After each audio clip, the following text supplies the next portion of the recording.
Well, I am so honored to have the privilege of introducing Secretary Marcia L. Fudge, who is the Secretary of the Department of Housing and Urban Development.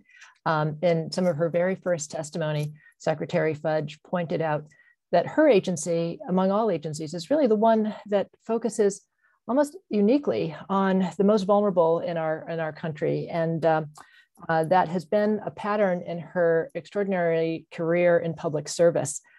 She began her work in public service as the mayor of her community in Warrensville Heights, Ohio.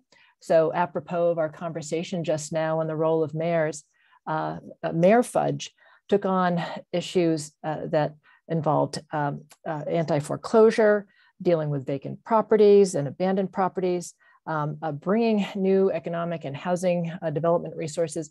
This is someone who understands deeply the challenge of getting things done and the many levers that mayors have to affect housing policy and affect housing stability. So as we're looking for live models of how a mayor can impact housing stability and a culture of problem solving around housing, around equity, around economic prosperity, around racial justice, we have an extraordinary role model in Secretary Fudge. During her years in the US House of Representatives, she served on many caucuses and importantly chaired the Black Congressional Caucus. And I thought it was especially striking as we've just been discussing the contention that surrounds housing and the stigma attaching people experiencing homelessness, that Secretary Fudge carved out a reputation not only as a fierce warrior for justice, but as a very strong bipartisan voice of progress on these vital issues. So among the first things that she's focused on are the House America initiative, which she'll be speaking about, and also a commitment to racially equitable systems. And so we are so thrilled that she's with us. And thank you so much for honoring us with your presence, Secretary Fudge. Thank you very, very much. It's my pleasure indeed to be here. And I thank you again, President Hagerty, and my thanks to the entire leadership of Community Solutions. It is a pleasure to speak with your network of Built for Zero communities. Congratulations as well on your recent award from the MacArthur Foundation. Your recognition is a testament to the effectiveness of your approach to ending homelessness in America. HUD is proud to serve as your ally in the effort to provide every person a secure and permanent home. In many ways, our work is more important today than ever before. COVID-19 reminded us just how important it is to have a place to call home. When the virus hit America, we were all told to stay safe by staying home. But what if you didn't have a home? Even before the pandemic, more than 580,000 Americans experienced homelessness on any given night. COVID-19 has only made things worse. We know a disproportionate number of those experiencing homelessness are people of color.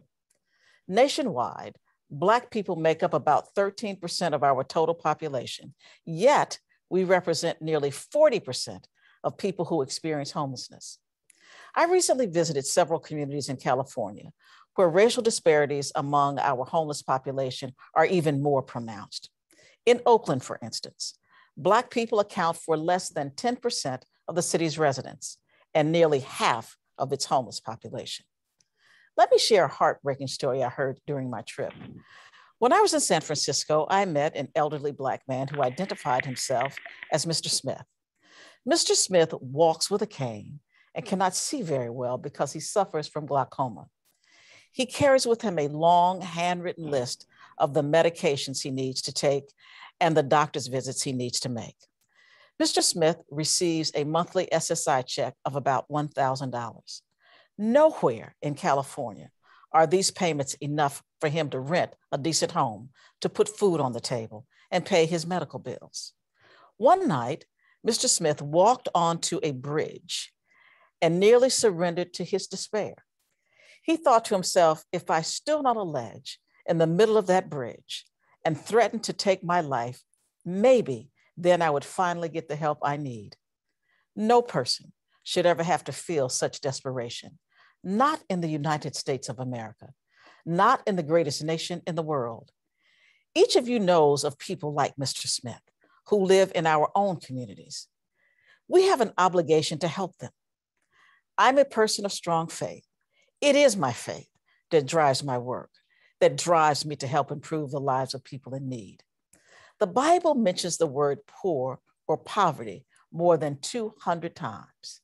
Jesus told his disciples that what we do unto the least of these, our brethren, we do unto him.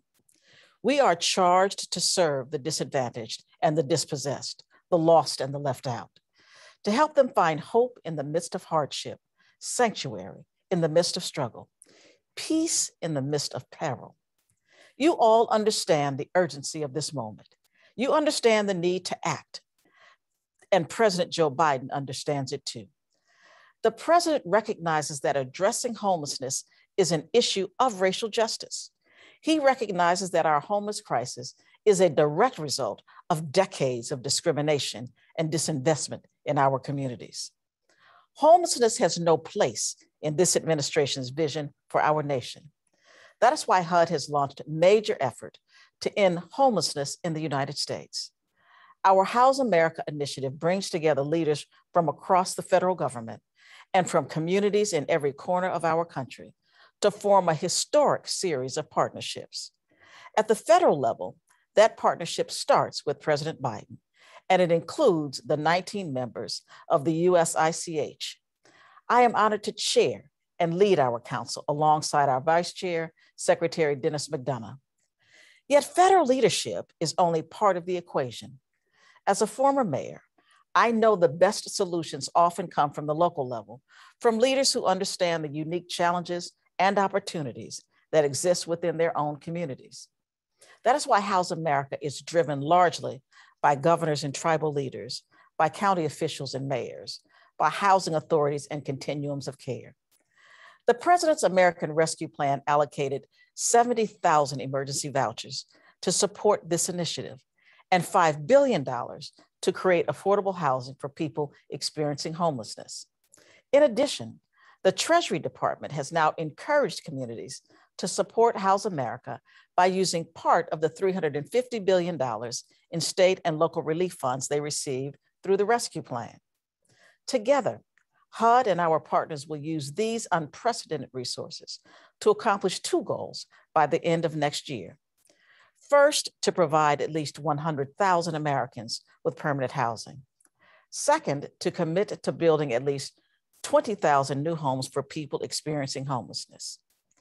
The members of House America will meet our goals by following the same approach that guide the Built for Zero campaign.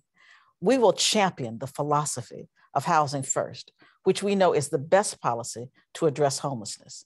We will work with state and local leaders to define milestones for measuring success, and we will create an inclusive environment where partners can share strategies and best practices with each other. I'm pleased to share that 30 communities have now joined House America. They span our entire country, from the state of California to the state of Maine, from Charlotte, North Carolina to the Cherokee Nation, from Austin, Texas to Boston, Massachusetts. Our most recent partners include Baltimore, Chattanooga, and San Antonio. In the weeks and months ahead, HUD will expand our team. We want every community in our nation to become a part of our initiative. While House America represents a historic step in the effort to end homelessness in our country, the president understands that we still need further investments to meet our objective. That is why he has proposed a budget for HUD that builds upon the resources contained in the American Rescue Plan. The president's budget for fiscal year 2022 requests $3.5 billion in homelessness assistance grants. If approved, this amount would represent an increase of $500 million or 17% from our most recent budget. Moving forward, HUD will do everything we can to advocate for the vital resources your organizations need. I know your staff members have worked on the front lines throughout this pandemic, reducing crowding in shelters, instructing people on how to stay safe from the virus, and helping them get vaccinated. Your communities will continue to rely on your services as the Delta variant persists and cold weather arrives. I know your work can be challenging and draining.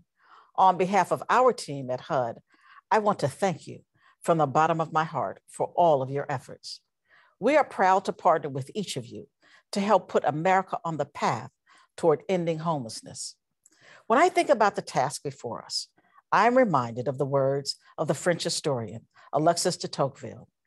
It is said he studied our democracy to find the secret to America's greatness. He concluded that the greatness of America lies not in being more enlightened than any other nation, but rather in her ability to repair her faults.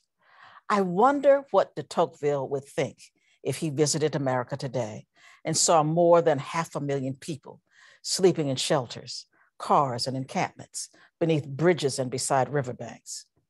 It is past time for us to repair America's faults, those of housing and homelessness, hunger, and healthcare. HUD is eager to work with all of you to realize that mission.